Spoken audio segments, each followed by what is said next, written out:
Bom dia aos irmãos, que a graça do Senhor continue sobre a sua vida. Abra sua Bíblia na carta de Paulo aos Filipenses, capítulo 4.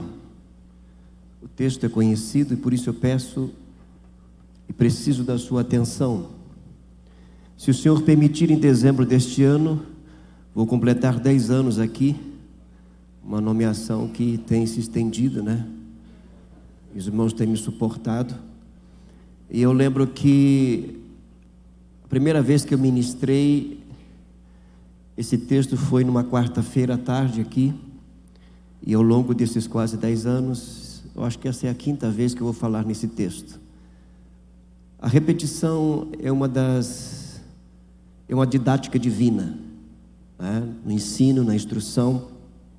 E por isso eu peço mais uma vez a sua atenção. Filipenses capítulo 4, a partir do verso 6, nos diz assim: não fiquem preocupados com coisa alguma, mas em tudo sejam conhecidos diante de Deus os pedidos de vocês, pela oração e pela súplica, com ações de graças. E a paz de Deus, que excede todo o entendimento, guardará o coração e a mente de vocês em Cristo Jesus. Finalmente, irmãos, tudo que é verdadeiro, tudo que é respeitável, tudo que é justo, tudo que é puro, tudo que é amável, tudo que é de boa fama, se alguma virtude há e se algum louvor existe, seja isso que ocupe o pensamento de vocês. O que também aprenderam, receberam e ouviram de mim, e o que viram em mim, isso ponham em prática, e o Deus da paz estará com vocês. Amém? Filipenses é a carta da gratidão, é a carta do louvor, mas também é a carta da instrução, do ensino. Geralmente, da metade para o fim de suas cartas, o apóstolo Paulo, ele traz instruções práticas a partir de uma experiência real com Deus. No primeiro momento em suas cartas, ele traz a experiência interior, subjetiva, né, na nossa experiência com Deus, e logo em seguida, a segunda parte das suas cartas, ele traz então a experiência objetiva, isto é, exteriorizar a nossa experiência real com Deus, trazer a luz, trazer a prática, trazer para o nosso dia a dia, trazer para os nossos relacionamentos a realidade da ação de Deus em nós. E no final desta carta aqui, especificamente nos versículos que nós acabamos de ler, o apóstolo Paulo, ele trata de um assunto de suma importância. Antes de trabalharmos essa questão, vamos ver o contexto. Paulo estava preso em Roma. Havia um soldado que estava com ele 24 horas para que ele possivelmente não fugisse. Ele não iria fugir, logicamente. Ele tinha sido acusado pelos judeus, né, pela lei judaica, e na verdade os judeus queriam matá-lo. Ele vai a Roma, é levado a Roma. Então ele está preso lá e ele escreve esta carta nesta condição. E ele fala aqui da nossa postura ou da nossa atitude correta diante das preocupações excessivas. Percebam que no verso 6, eles não fiquem preocupados ou não andeis ansiosos, em algumas traduções. E a ansiedade aqui não é uma mera preocupação, ou aquela preocupação normal, saudável, legítima de se programar, né, diante das circunstâncias. Ele está falando aqui de uma preocupação extrema. Aliás, essa palavra, ansiedade aqui, traz a ideia muito clara de sufocamento, de retirar o fôlego, de gerar dificuldade para respirar. Também esta palavra traz a ideia de uma mente fracionada, dividida, de uma mente que se ocupa com vários pensamentos ao mesmo tempo. E diante dessa atitude, e aliás o texto diz, não andeis ansiosos. Então Paulo não está falando apenas de uma preocupação, repito, normal, corriqueira, saudável. Ele está falando de um estilo de vida quando ele diz, não andeis ansiosos, não andem preocupados. Ele está falando aqui de alguém que se deixou tomar pela ansiedade, pela preocupação, de tal forma que esta passou a governar a sua vida. Passou a dominar não só a sua mente, mas a partir dos seus pensamentos, passou a dominar as suas ações e reações, e passou a se refletir nos seus relacionamentos, no seu dia a dia. Paulo está falando de alguém com um estilo de vida que anda sufocado, com falta de ar, com dificuldade de respirar, com dificuldade de lidar com as situações, com dificuldade de lidar com as coisas mais simples do dia a dia. Coisas que antes eram fáceis de serem administradas agora se tornam um peso. É disso que Paulo está falando. E eu não tenho dúvida que ele, embora escrevendo aos Filipenses ainda no primeiro século, a sua palavra hoje, a sua orientação hoje serve claramente para os nossos dias. Esta é uma geração ansiosa. Esta é uma geração que se ocupa, ou melhor, acha que pode se ocupar com tantas coisas ao mesmo tempo. Vive essa ilusão. Vive nesse engano de que o ser bem-sucedido, ou ter sucesso em toda e qualquer área, familiar ou principalmente profissional, é estar ocupado, é estar envolvido, é estar tomado pelas responsabilidades, ao ponto de que seus sentimentos e emoções estão definhando, sua alma está, na verdade, encurvada, devido à falta de ar, à falta de capacidade de respirar e de aproveitar as coisas belas da vida. Não andar ansioso é uma orientação, mas também é um mandamento, é uma ordenança.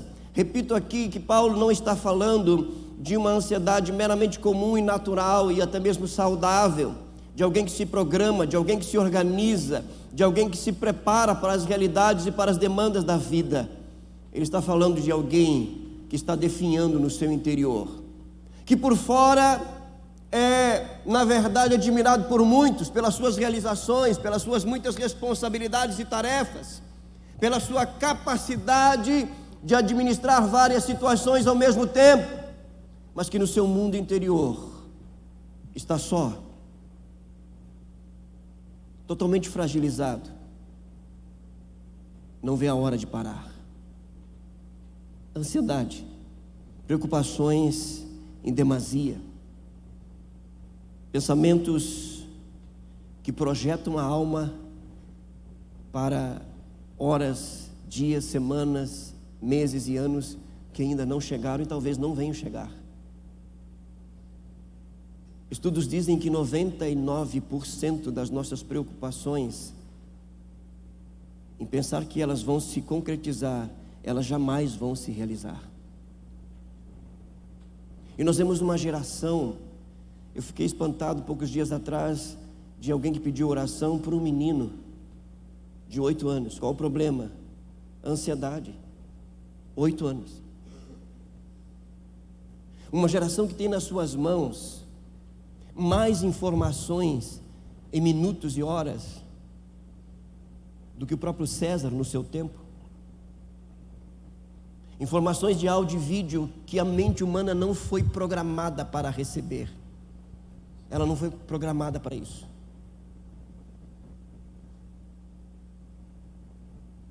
É significativo que nós, por exemplo, saímos para descansar, aqueles que o fazem, de férias, e nós estamos num lugar lindo, belo, e ao invés de aproveitar, a primeira coisa que nós vamos fazer é nos ocuparmos com a selfie. E eu não estou dizendo que isso é errado, eu estou dizendo que isso toma lugar ao ponto de nós não desfrutarmos do lugar, do ambiente daquele momento, porque logo em seguida tiramos a selfie e já postamos e vamos ver quantas curtidas. Então nós nos perdemos, deixamos de viver o mundo real para trazer um mundo não real para a nossa existência, e nós achamos isso muito bom, e nos perdemos na verdade de que a nossa alma precisa de realidades, de verdades. Ela não sabe lidar com o que não é realidade. Ela foi projetada, ela foi criada, dada pelo Criador para lidar com realidades, não com o mundo virtual. Uma geração em que o mundo virtual assume o governo da mente e do coração, e nós vivemos uma intoxicação virtual. Nossa alma está sobrecarregada. Isso não acontece, irmão, só lá fora, em um mundo, digamos assim, longe da igreja. Pelo contrário, em todas as áreas. Nós trazemos isso para a nossa religião, nós trazemos isso para a nossa comunhão com Deus, nós trazemos isso para os nossos relacionamentos entre irmãos, nós trazemos isso para a nossa devoção a Deus. Tanto é verdade que muitas vezes nossas orações se resumem só em pedidos, só em solicitações. E a Bíblia orienta e a Bíblia nos mostra claramente que um dos propósitos da oração é pedir. Mas a grande maioria de nós andamos tão ansiosos que nós achamos que a oração nos foi dada somente para pedir. Nós não sabemos lidar com isso. E além da ansiedade, ou a partir da ansiedade, escute isso, a partir da ansiedade, outras doenças psicossomáticas se desenvolvem rapidamente e dominam a alma humana. Síndromes de todo tipo, fobias destruidoras da alma, têm colocado em xeque a fé e a confiança em Deus de muitos cristãos. Por que eu ando assim? Por que se eu creio em Deus, se Deus cuida de mim, por que a minha alma está tão sobrecarregada? Por que todo tipo de fobia me domina? Por que eu estou vivendo estas síndromes, síndrome do pânico, enfim, outras tantas doenças psicossomáticas? Porque a ansiedade abriu caminho, porque o andar ansioso propiciou, facilitou e nos introduziu nesta realidade. Não é falta de fé, não é falta de confiança, não é, irmãos, falta de dependência de Deus. Na verdade, é não saber lidar com essa realidade, não observar o que a palavra de Deus nos diz e o que devemos priorizar e como devemos lidar com esta realidade. Não se julgue e não julgue os outros de maneira equivocada e precipitada quando estão enfrentando esse tipo de situação. Isso é falta de fé, você não crê em Deus, você tem que crer mais, você tem que confiar mais. Eu lembro uma vez que nós estávamos nos preparando para levar o Daniel para a escola, e chegou um casal lá em casa. O esposo trouxe a esposa e ela estava sofrendo um ataque de pânico. E ela gritava e pedia para que eu orasse por ela e que eu fizesse alguma coisa. Eu pedi para o esposo colocá-la, sentar no sofá, e ela gritando, orando para mim e dizendo: pastor, o senhor não vai fazer nada, ore por mim, eu vou morrer. E colocava a mão no peito e ela estava com sensação realmente de morte. E depois de alguns minutos naquele estado deplorável, terrível, sem saber o que fazer, ela foi se acalmando, e a primeira coisa que eu disse para ela: você não vai morrer, isso vem e passa. Você sofreu um ataque? Eu digo: sim, pastor, eu sei isso, eu sei que é isso, mas há tanto tempo eu venho tratando, o que mais eu tenho que fazer? Porque na mente de muitas pessoas, lidar com esse tipo de situação muitas vezes na sua simplicidade, não, nós vamos seguir uma cartilha aqui, uma orientação aqui e tal, e vamos seguir os passos aqui, 9 passos para vencer a síndrome do pânico, 10 passos para vencer a ansiedade, e eu vou seguir esses passos e vou vencer. Não funciona assim. Nós precisamos passar por essa realidade muitas vezes, para que o Espírito imprima no nosso espírito as verdades sagradas, e entender e compreender definitivamente que mesmo seguindo a Cristo, que mesmo amando a Cristo e colocando toda a nossa confiança e esperança nele, nós habitamos num mundo caído, nós vivemos numa realidade caída, que está sujeita às consequências do pecado, dentre elas as doenças psicossomáticas, e que nós habitamos num corpo que ainda o pecado habita e que está morrendo. E que ao lidarmos com estas realidades, segundo a palavra de Deus, nós não somente vamos vencer estas realidades, mas vamos através delas amadurecer e experimentar ainda mais do cuidado, da provisão e da direção divina, e ajudar a outros. Por isso eu peço que você coloque seus olhos no texto, e nós vamos seguir as orientações do apóstolo Paulo. Se você não está vivendo esta realidade, certamente você conhece alguém que está vivendo essa realidade. E se porventura você está vivendo essa realidade de andar ansioso, de estar nessa condição. Se você se encontra nessa condição, escute o que a palavra de Deus tem a nos dizer. É a palavra de Deus, e aproveite que é de graça. E vai levar bem pouco tempo. Você entende isso ou não? Então vamos lá. Primeira coisa que ele diz aqui: não andeis ansiosos. Isso não pode ser um estilo de vida. Se passou o limite de uma preocupação natural, legítima, verdadeira, de alguém que se organiza, de alguém que se programa.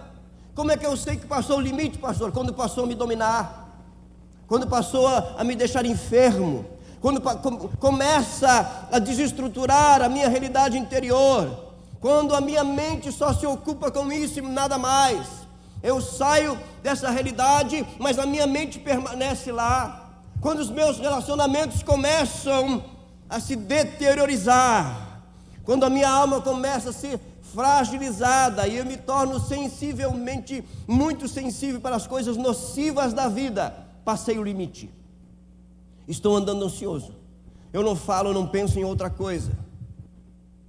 Ocupa a minha mente, me atormenta, me oprime, me esmaga, me empurra para baixo, me pressiona para a ladeira abaixo. Depressão. Você está fazendo leitura aí ou não? Essas coisas estão interligadas, elas são realidades na vida humana. Nós precisamos atentar para isso. Paulo dizendo: não andeis ansiosos por coisa alguma, nada. Ele está falando de coisas, ele está falando de situações, de realidades, de responsabilidades. Percebam que ele não está dizendo assim: não andeis ansiosos por pessoa alguma, ele está dizendo por coisa alguma. Coisas, ele está falando de coisas que são secundárias. O que vem primeiro na nossa vida são relacionamentos. Relacionamento com Deus, relacionamento com a família, relacionamento com os nossos amigos. Isso vem primeiro na nossa vida. A ansiedade nos rouba isso. Nós passamos a amar coisas e usar pessoas. Não se preocupe com coisa alguma. Comer, vestir, calçar, descansar, trabalhar, nada deve nos colocar numa condição de um estado de ansiedade, porque Deus já nos capacitou a lidar com tudo isso.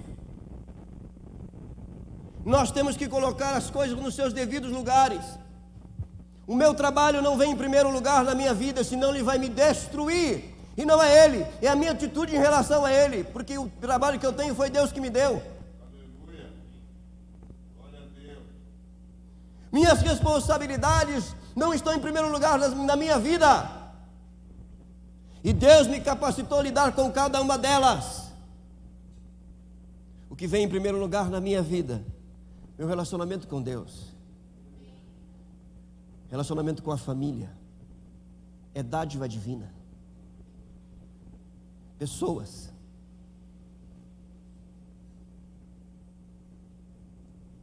E por isso o apóstolo Paulo está dizendo: não andeis ansiosos por coisa alguma.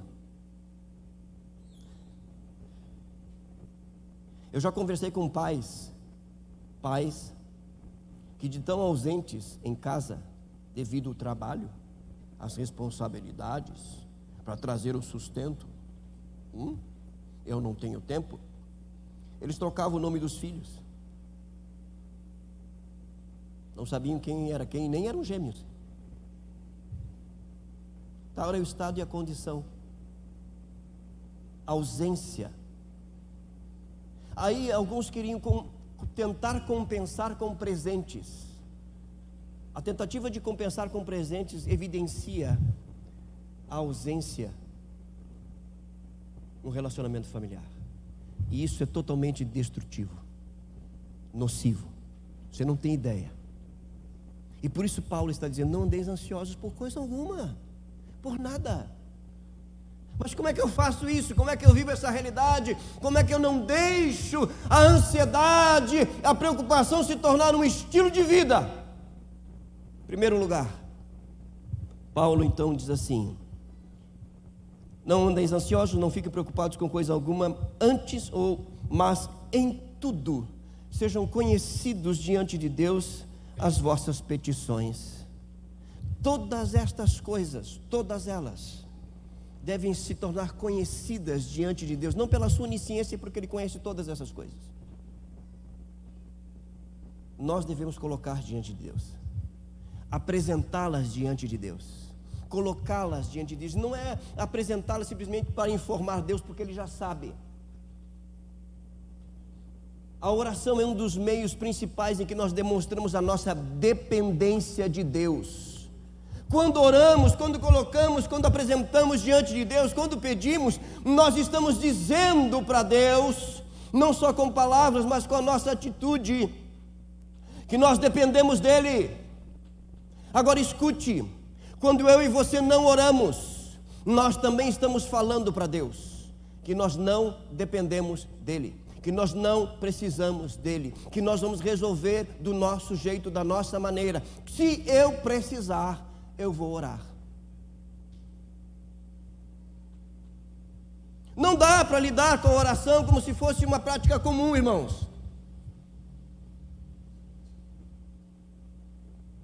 Uma das consequências de andar ansioso é não andar em oração, é não apresentar. E olha que Paulo está dizendo assim: em tudo sejam conhecidas diante de Deus. É verbalizar, é falar, é dizer para Deus, é falar com Deus a respeito do seu trabalho, das suas responsabilidades, das suas preocupações, das suas ansiedades, dos seus planos, dos seus projetos. A Bíblia diz que o homem que faz planos, né, a resposta certa vem do Senhor. Nós fazemos planos, mas a resposta vem do Senhor. E como que a resposta vem do Senhor? Quando nós apresentamos esses planos a Deus em oração.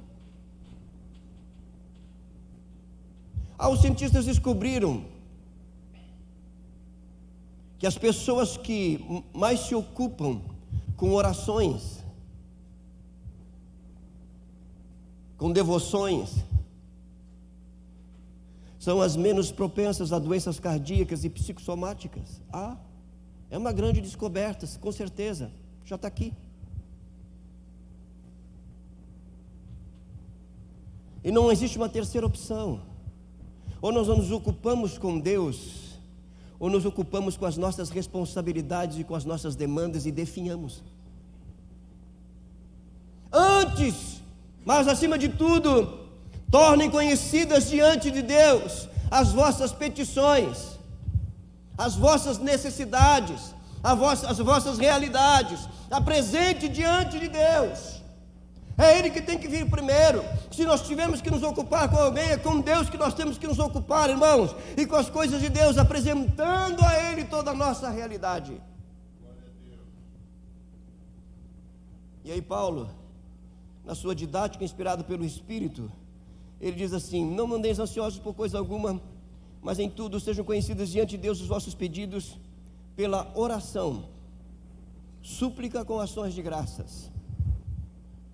A palavra oração aqui é a palavra mais usada no Novo Testamento para oração. Ela traz uma ideia muito clara de adoração. Orar aqui é chegar diante de Deus com tempo para falar com Ele e ouvir a sua voz. É se deleitar nele, é se alegrar nele, é cantar para Ele, é cultivar, é aproveitar a sua presença santa e poderosa. Quando Paulo diz: olha, para não andar ansioso, você tem que não somente se acostumar, mas você tem que entrar nesse ambiente de adoração e ali se deleitar.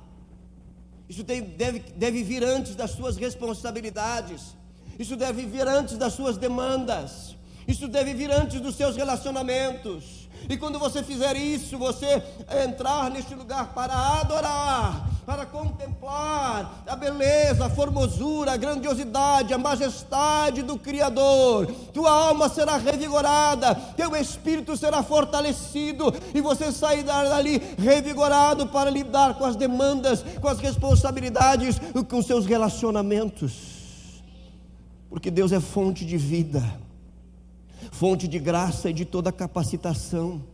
A adoração está ligado diretamente à pessoa e o caráter de Deus, quem Ele é. Perceba que Paulo não coloca em primeiro lugar aqui petições. Nós apresentamos as nossas petições por meio da oração. A porta de entrada é a adoração. A porta de entrada é a contemplação. A porta de entrada é o culto, meu culto particular a Deus. Eu sei que isso é extremamente desafiador para uma geração que, na sua grande maioria, vive debaixo de muitas falsas verdades. Dentre elas, talvez a que mais se repete é: eu não tenho tempo. Sabe, quando eu digo isso, eu não tenho tempo, eu estou chamando Deus de injusto, porque parece que Deus deu 24 horas para os outros e para mim deu 12, 8, 10. Eu não tenho tempo. Sabe, quando eu falava isso no seminário, que o pastor chegava e dizia assim, porque no seminário nós trabalhávamos, nós tínhamos que estudar, nós tínhamos que fazer prova, fazer trabalho, né? Segunda a sexta era uma loucura. Já tinha que levantar cedo para orar, 2 vezes por semana na jejum. O negócio era doido, mano. É um quartel. Aí o pastor chegava na sala de aula, né? Vocês vão ter que fazer esse trabalho aqui, vocês têm 5 dias para apresentar esse trabalho. Aí nós dizíamos assim, pastor, mas de que hora nós vamos fazer isso? Como assim, que hora vocês vão fazer isso? Sim, porque de manhã a gente estuda, de tarde trabalha, de noite estuda e faz culto.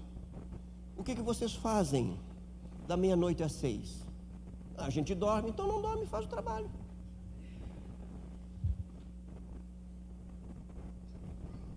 A gente não faz isso hoje. Vira a noite com aquilo que a gente gosta e vai para o trabalho, ainda que meio com um zumbi, mas vai trabalhar, não vai?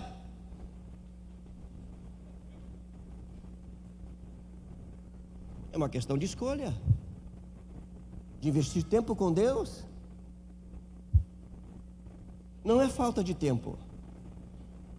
É uma questão de organizar as nossas prioridades e dar a elas o devido tempo. E por isso que Paulo está dizendo adoração. Apresente diante de Deus a adoração. Não chegue pedindo, chegue adorando, chegue contemplando, reconhecendo a grandeza, a majestade, a soberania. Só o fato de você se dirigir a Deus mais ou menos dessa forma: Senhor, aqui estou nesta manhã e Tu habitas no alto e sublime trono, Senhor, mas também Tu habitas em mim. Tu estás aqui, Senhor. Tua presença é real e Tua presença é fonte de vida, de graça. Eu me deleito em Ti, eu me alegro em Ti. Vai falando com Ele, vai falando para Ele. Canta para Ele. Adoração. E depois desse tempo de adoração, o apóstolo Paulo disse assim: apresentem, tornem conhecido diante de Deus as vossas petições por meio da oração e pela súplica. A palavra súplica aqui é um pedido específico. Nós acabamos de ouvir um testemunho. Pastor Felipe estava ao lado do leito da sua mãe e ele fez uma oração. Ele fez uma súplica. Ele fez um pedido específico. E você já percebeu que nossos pedidos estão intimamente ligados às nossas ansiedades? Quer ver uma coisa? O que mais te preocupa nesta manhã?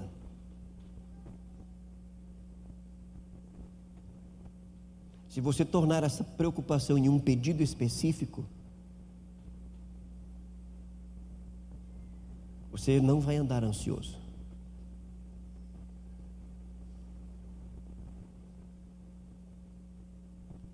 Pedidos específicos, orações específicas, ser objetivo diante de Deus. Ele já sabe, Ele já conhece, mas Ele quer que nós venhamos a falar para Ele. Ser específico. Aliás, a súplica não é só um pedido, é um pedido com intensidade, com paixão, com fervor, derramando o coração, mostrando realmente para Deus que você espera a sua intervenção, o seu agir. Sabe, não é aquela coisa assim: Senhor, Tu já sabe, Eu estou aqui pela milésima vez, falando do mesmo assunto. Estou colocando diante de ti, porque tua palavra diz. Estou obedecendo. Não. Tendo a consciência de que da pessoa que está diante de você, o Deus Todo-Poderoso, o Deus que conhece todas as coisas, o Deus que sonda mente e coração, que com uma palavra, Ele pode mudar toda e qualquer circunstância. Sabe, chegar diante dEle com confiança, com dependência. Senhor, Tu és Deus, e Tu és o meu Pai, eu sou o Teu Filho, Senhor, e eu te peço neste momento, segundo a Tua vontade, segundo a Tua bondade, segundo a Tua misericórdia, Senhor, segundo a Tua compaixão, segundo o Teu grande amor para comigo, eu te peço, eu suplico a Ti, Senhor, por esta situação, por esta pessoa. Estou aqui colocando, Senhor, Tu tens visto, Tu tens observado, Tu conhece, mas eu estou pedindo para que Tu intervenha, estou pedindo para que Tu venha agir, estou pedindo para que a Tua vontade venha se cumprir, para a glória do Teu nome. Pai, eu te peço, faça.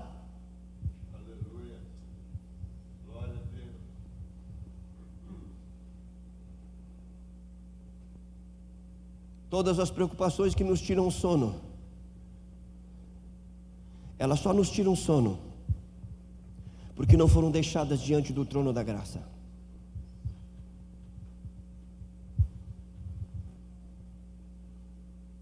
Ah, pastor, mas eu tenho feito isso, então continue fazendo até que você volte a dormir tranquilo.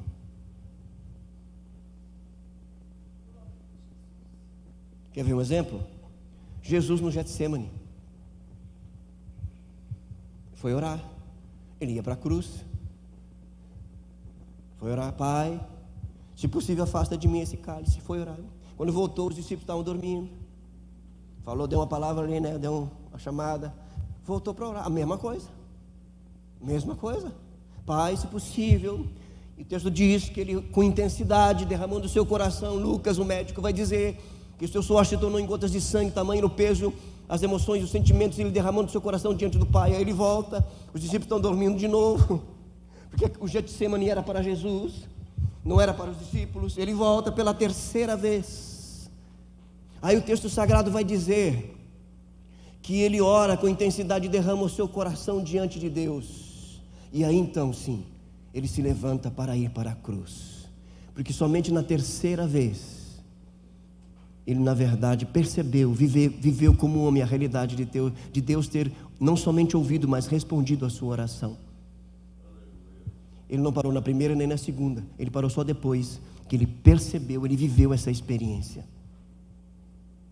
É disso que Paulo está falando, de pedir até que você tenha o testemunho do Espírito no seu espírito, que Deus não somente ouviu porque Ele ouve, mas que Ele já respondeu, e que a resposta virá em tempo determinado. Aí você vai andar não ansioso, você vai andar confiante, tranquilo, em paz. Porque quando aquele pensamento a respeito daquela situação vier na sua mente para te atormentar, logo em seguida a sua mente vai te projetar para onde? Para o trono da graça. Eu já deixei lá, está nas mãos dele, em tempo oportuno Ele vai responder, porque Ele já ouviu a minha petição. Glória a Deus, aleluia. Mas Paulo também diz, não somente a oração e a petição, mas as memórias de feitos de Deus, porque ele diz, com ações de graças, gratidão, trazer diante do Senhor as suas memórias de experiências passadas, porque o Deus que fez é o Deus que faz. As experiências do passado nos projetam para a realidade futura e nos sustentam no presente. Graças te dou, Senhor. E eu estou lembrando agora, Senhor, de que há tantos anos atrás estava numa situação semelhante, Senhor, e nós clamamos e buscamos, e o Senhor na sua infinita graça nos respondeu, e o Senhor nos conduziu. Graças eu te dou, Senhor. Graças por poder trazer diante do Senhor as minhas petições. Graças porque tu não te cansa com as minhas petições. Graças pelo livre acesso para te adorar e colocar a minha vida diante de ti, Senhor. Gratidão, Gratidão, graças eu te dou pela minha família, graças eu te dou pelo trabalho das minhas mãos, graças eu te dou pelo ambiente do meu trabalho, Senhor, graças eu te dou pelos colegas de trabalho, meu Pai, graças eu te dou por aqueles que me perseguem, que não querem o meu bem, que estão torcendo para que eu não seja bem sucedido. Ai, ai, ai. Ah, Senhor, eu trabalho aqui há tantos anos, tantos meses, semanas e horas, ó Deus, não vejo a hora de me aposentar, graças eu te dou. Está chegando aí ou não? Eu lembro, Senhor, quando eu estava orando para o Senhor abrir essa porta, e há 15 anos, 10 meses, 2 semanas, 5 horas o Senhor abriu essa porta, Senhor, eu estou todo esse tempo aqui, meu Pai, todos de segunda a sexta, todos os dias. Gratidão, é reconhecer que em tudo o Senhor está conduzindo, dirigindo, está provendo. Não existe acaso, existe propósito e um plano bem elaborado pela parte daquele que é perfeito. Eu estou falando para gente que está cansada. Você não, escute, preste atenção. Você não está cansado do seu trabalho, das suas amizades, do que você tem fazido, das suas responsabilidades. Não, a sua alma está sobrecarregada.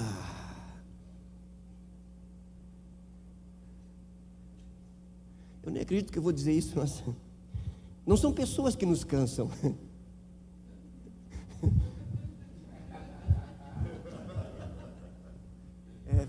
Jesus. É o que eu estou falando para mim também, irmão. É por isso que eu não estou acreditando que eu estou falando. Não são pessoas que nos cansam. Né? Não. Não são lugares, situações e responsabilidades. Somos nós que sufocamos a nossa alma em não adorar, não pedir e não agradecer a Deus.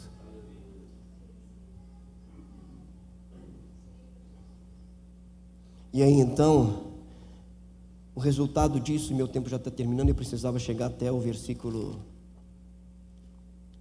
9, mas não vou chegar.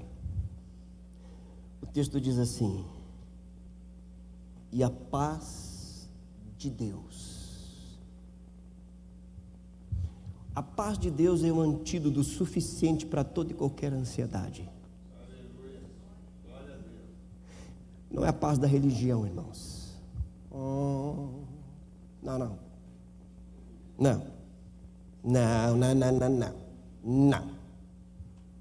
Não é a paz esse ambiente aqui, os fluidos desse ambiente, a energia, também não. Não vai nessa que você vai se dar mal. Tem energia aí que se muda rapidamente. Tem ambiente que muda rapidamente, dependendo de quem chegar e quem estiver nele vai mudar. A paz de Deus. Quando Paulo usa essa expressão, e a paz de Deus, é a ação graciosa de Deus que traz o controle, o domínio da soberania divina, não somente sobre as nossas vidas, mas sobre todas as circunstâncias, e nos faz lembrar que tudo está nas mãos dele. Aleluia. Glória a Deus. É o ministrar da segurança, porque paz tem a ver com plena segurança, com plena satisfação. Olha só, é o shalom de Deus, é a plenitude de vida. A sua volta, ao seu redor é guerra, é destruição, é caos, mas o seu mundo interior está seguro, porque a paz de Deus, o shalom de Deus, a manifestação da própria presença de Deus, porque a Bíblia diz que Deus é paz, inunda o seu interior, sua alma está guardada. Agora olha só que interessante, a paz de Deus que excede a todo entendimento, vai além da compreensão. Mas como é que pode essa pessoa estar vivendo tudo isso, está passando por tudo isso, e ela transmite, ela vive uma paz, ela não anda ansiosa, ela não anda preocupada, ela não, por quê? Porque a paz de Deus nos coloca num nível acima das circunstâncias.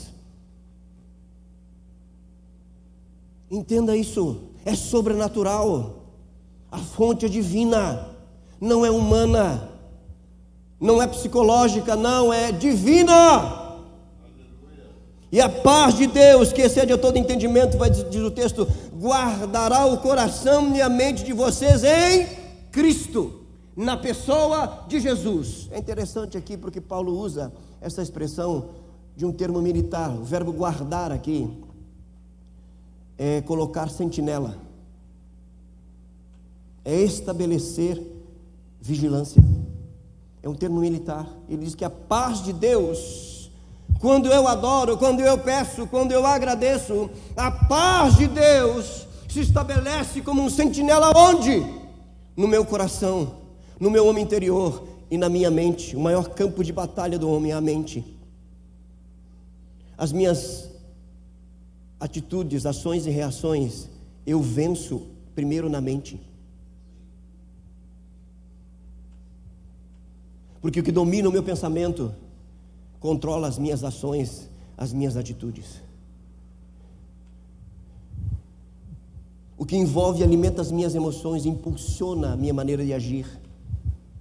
E por isso Paulo diz que a paz de Deus vai guardar mente e coração, o coração e mente, a totalidade do homem interior, na pessoa de Jesus Cristo. Estamos guardados. Entenda isso, você está guardado, você está protegido, você está sob a ação graciosa e contínua da paz de Deus no seu coração e na sua mente em Cristo Jesus.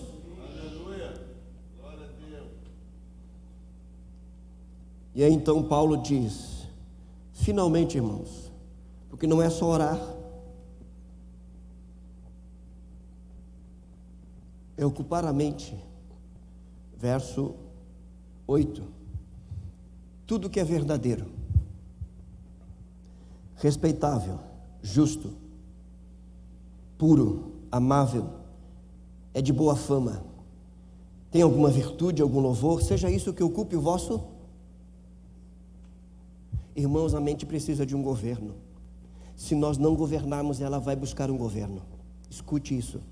A mente precisa de um governo. Ela é totalmente indisciplinada. E se nós não a governarmos, ela vai buscar um governo.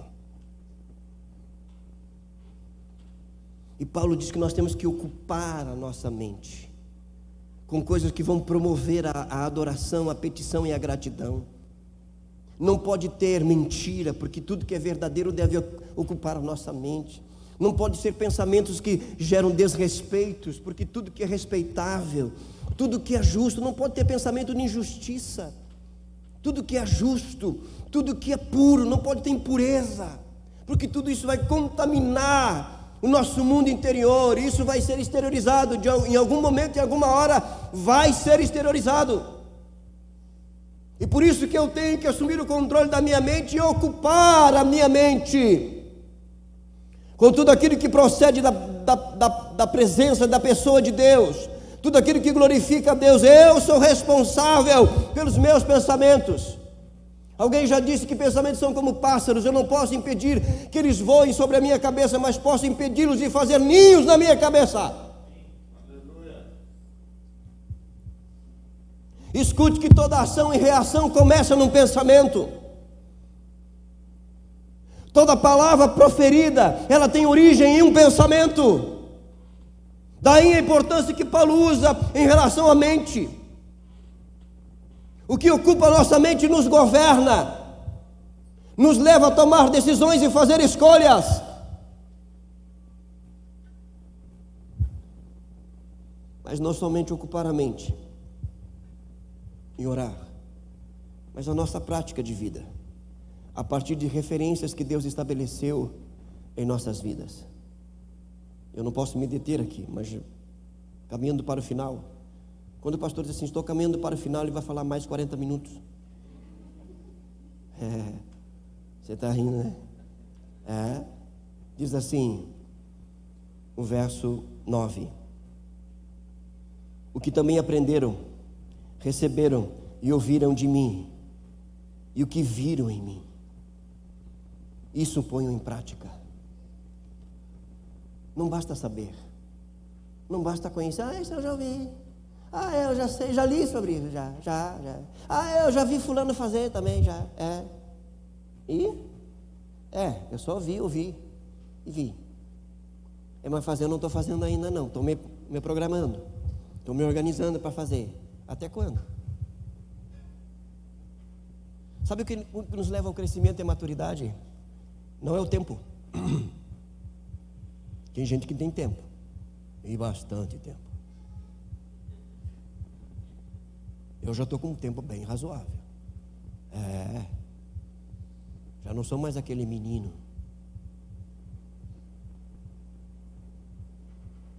É a prática no tempo que nos é dado.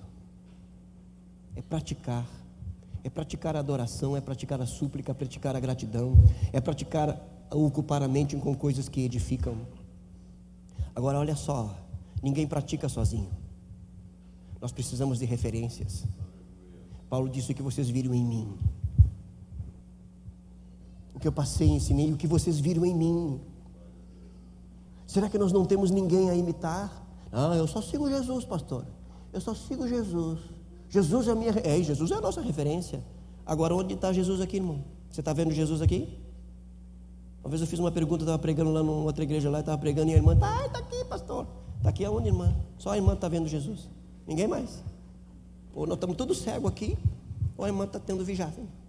Está viajando. Aqui está Jesus, ó. Onde está Jesus? Olha para o seu lado aí, está Jesus aí. Aí, ó. Pastor, não se parece mãe, né? Eu estou aproveitando que a Ângela não está aqui, porque senão ela nem ia me olhar, né, irmão? Mas a gente chega lá. Referências que tornam a sua vida suave, leve, diante de Deus e diante dos homens. Pessoas que Deus coloca ao seu lado para te ensinar, não só através da ministração, mas através do exemplo. E aí então eu encerro dizendo: quando nós oramos, quando nós ocupamos a nossa mente, quando nós praticamos, colocamos em prática o que nos é passado, diz o texto sagrado, e o Deus da paz, não é a paz de Deus, vejam que ele muda aqui, e o Deus da paz, ele está falando da própria presença de Deus, será convosco. Aqui Paulo fala de duas coisas. Primeiro, o Deus da paz. Deus está comigo. Deus habita em mim. A presença de Deus é uma realidade. Ele é a fonte de paz.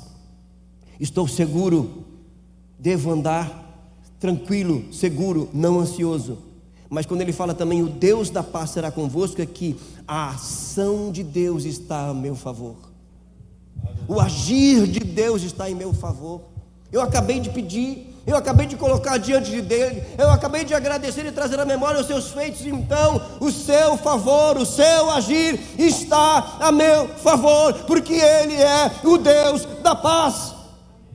Glória a Deus. Por isso que eu quero que você entenda, ao viver essa realidade de não andar ansioso, mas andar em paz com o Deus da paz, onde você for e com quem você estiver, o Deus da paz vai se manifestar através da sua vida. Pastor, lá na minha casa, eu não tenho vivido muita paz, não. Aliás, às vezes eu prefiro ficar mais tempo fora do que o clima lá está complicado. Mas o Deus da paz está com você. Ambientes não fazem pessoas, pessoas fazem ambientes. Feche seus olhos, curve a sua cabeça. Nesta manhã, o Deus da paz está aqui para te levantar, para te fortalecer, para te capacitar a continuar caminhando e não andar mais ansioso, demasiadamente preocupado, mas com seu coração e a sua mente guardados em Cristo Jesus. Se disponha nesta manhã a se entregar na adoração, a cultivar a petição com fervor e fé, a manter a gratidão no seu coração. Se disponha nesta manhã a ocupar a sua mente com o que procede do Senhor. Se disponha nesta manhã a praticar o que você tem recebido da parte de Deus, por referências que Ele tem colocado na sua vida, para que você vivencie esta realidade do Deus da paz na sua vida e através da sua vida. Enquanto o cântico sobe, eu gostaria que você se colocasse em pé nesta manhã.